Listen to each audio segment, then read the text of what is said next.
చిన్ని serial today episode. నాగవల్లి దీపావళి రోజు దేవుడి దగ్గర దండం పెట్టుకుంటూ చాలా బాధపడుతూ ఉంటుంది.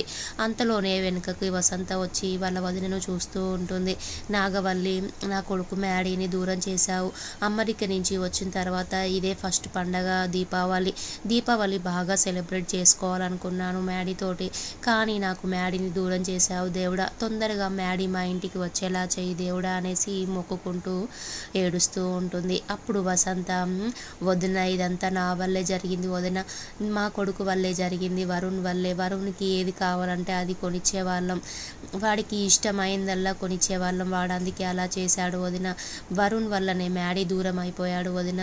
ఇదంతా నా వల్లే వదిన. నువ్వు మమ్మల్ని చేరదీయకపోతే మేము మీ ఇంటికి వచ్చేవాళ్ళం కాదు వదిన. మ్యాడీ మీ దగ్గరే ఉండేవాడు ఈ దీపావళికి వదిన అనేసి చాలా బాధపడుతూ చెంపలు కొట్టుకుంటూ ఉంటుంది. వసంత నాగవల్లి చేతులు తీసుకొని చెంపల మీద కొట్టుకుంటూ ఉంటుంది. అప్పుడు దేవ, వసంత అలా ఎందుకు చేస్తున్నావు వసంత అనేసి అంటాడు. వసంత అలా చేయకు నువ్వు అనేసి అంటాడు. అప్పుడు నాగవల్లి, మేము నిన్ను చేరదీయకపోతే మీరు రోడ్డున పడేవాళ్ళు, మీకు చాలా ఇబ్బందులు అయ్యేది అనేసి అంటుంది నాగవల్లి. అప్పుడు వసంత, మేము రోడ్డున పడ్డా పర్లేదు వదిన, నువ్వు మ్యాడీతో సంతోషంగా ఉండేదానివి వదిన అనేసి బాధపడుతూ ఉంటుంది. అప్పుడు నాగవల్లి వాళ్ళ అక్క, చిన్నమ్మ ఎందుకు బాధపడుతున్నావు, బామర్ది గారు ఎలాగైనా ఆలోచించి మనసు పెట్టి మ్యాడీని తీసుకొస్తాడు అనేసి అంటుంది. అప్పుడు నాగవల్లి పెద్దక్కాయ్, అలా కాదక్క, నేను ఆల్రెడీ వాళ్ళ ఇంటికి వెళ్ళాను మ్యాడీని తీసుకురావడానికి, మధు వాళ్ళ ఇంటికి, అయినా మ్యాడీ రానన్నాడు అక్కాయ్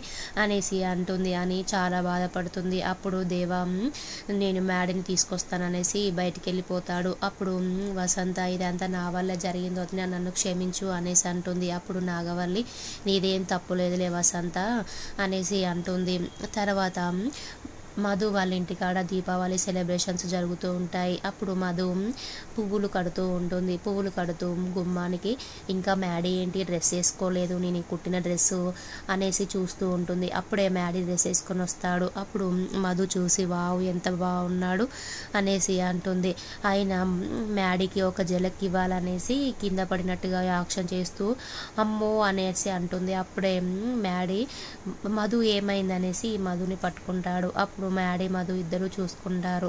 మ్యాడీ దించుతాడు మధుని. దించిన తర్వాత వాళ్ళిద్దరూ పువ్వులు కడతారు. పువ్వులు కట్టిన తర్వాత రూప దేవుడి దగ్గర పూజ చేసి హారతి ఇచ్చి వీళ్ళందరికీ హారతి ఇస్తుంది, మ్యాడీకి, వరుణ్కి, అలాగే లోహికి, మధుకి, అలాగే చంటికి ఇస్తుంటే మ్యాడీ చాలా బాధపడుతుంటే వరుణ్ మ్యాడీ బాధపడుతూ ఉంటాడు. మధు, ఎందుకు బాధపడుతున్నావు మ్యాడీ అనేసి అడుగుతుంది. అప్పుడు వరుణ్, ఇప్పుడు దీపావళి మా అత్తయ్య ఎంతో గ్రాండ్గా చేద్దాం అనుకుంది, ఎప్పుడైనా బావ అమెరికాలో ఉన్నప్పుడు ఫోన్లో చూపించి మరి హారతి కళ్ళకద్దుకోమనేది, ఈసారి ఫస్ట్ పండగ కదా దీపావళి, బావ ఇంటికి రాగానే ఫస్ట్ పండగ కదా, బాగా సెలబ్రేట్ చేసుకుందాం అనేసి అత్తయ్య అంది.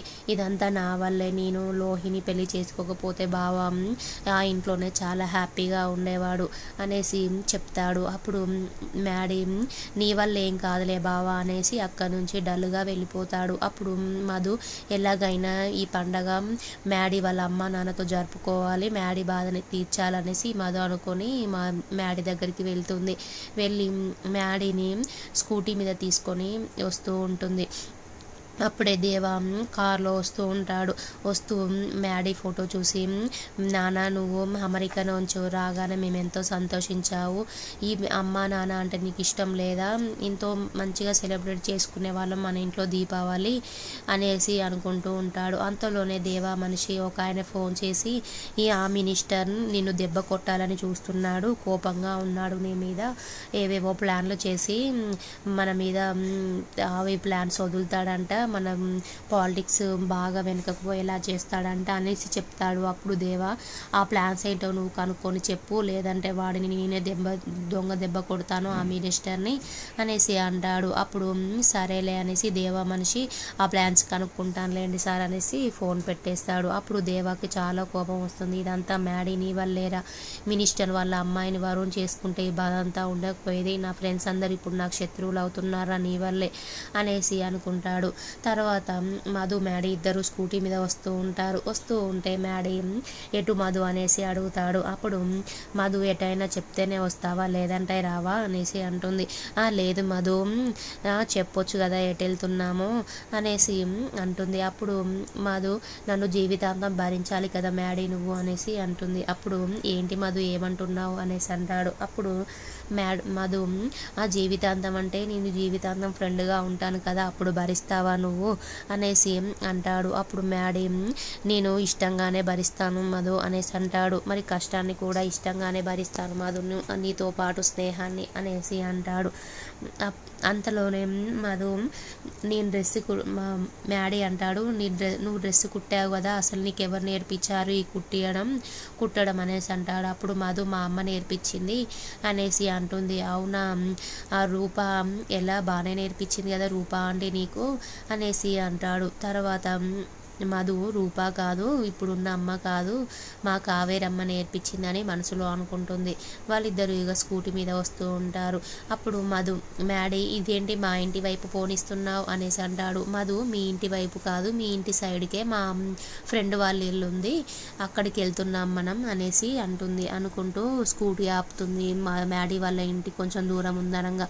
అప్పుడు మధు నేను మా ఫ్రెండ్ వాళ్ళ ఇంటికి వెళ్ళి వస్తాను, నువ్వు స్కూటీ జాగ్రత్త మ్యాడీ అనేసి అంటుంది. అప్పుడు మ్యాడీ సరేలే అనేసి అంటాడు. మధు తొందరగా రా మధు అంటాడు. అప్పుడు మధు నేను తొందరగా వచ్చి నిన్ను తీసుకెళ్తాను అనేసి అంటుంది. అప్పుడు నన్ను తీసుకెళ్ళటం ఏంటి అనేసరికి మళ్ళీ వచ్చి తీసుకెళ్తానులే మ్యాడీ జాగ్రత్త అనేసి అక్కడ నుంచి దేవ వాళ్ళ ఇంటికి వెళ్తుంది. అప్పుడు దేవ నాగవల్లి అందరూ ఇంట్లోనే ఉంటారు. దేవ నాగవల్లితో అసలు మినిస్టర్ వాళ్ళ కూతుర్ని వరుణ్ పెళ్లి చేసుకుంటే ఇదంతా ఉండపోవు, ఇప్పుడు ఫ్రెండ్స్ అందరు నాకు శత్రువులు అవుతారు, మ్యాడీ వల్లనే మినిస్టర్ కూడా నా మీద కోపంగా ఉన్నాడంట అనేసి అంటుంది. అప్పుడే మధు వాళ్ళ ఇంటికి వస్తూ ఉంటుంది. అప్పుడు శ్రేయ చూసి ఇంకొక ప్రాబ్లం వస్తుంది, అత్తయ్య మన ఇంటికి అంటుంది. అప్పుడు నాగవల్లి మధును చూసి కోపంతో ఉంటుంది. మధు ఇంట్లోకి వస్తుంది. వచ్చిన తర్వాత నాగవల్లి మధుని చూస్తూ ఉంటుంది.